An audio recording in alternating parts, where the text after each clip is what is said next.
Oh, it's perfect. We're just gonna cut off these little parts here, just like that. To make the sauce, some minced garlic, minced ginger, green onion, 1/3 cup gochugaru, 1 tablespoon sugar, 3 tablespoons sesame oil,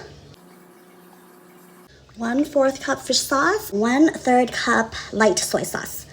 Mix it all together. Oh, it looks so good. It smells so good. Taste test. Oh yeah. The fun part. I'm going to marinate the crab in this delicious sauce that we just made. I'm so tempted to eat this. I'm drooling. I'm drooling doing this.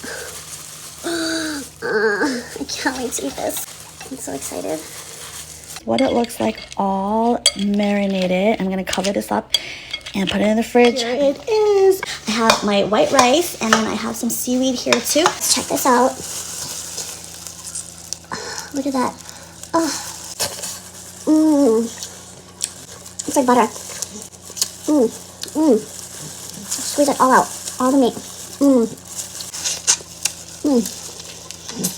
Oh, it's perfect. More crab meat. Cheers.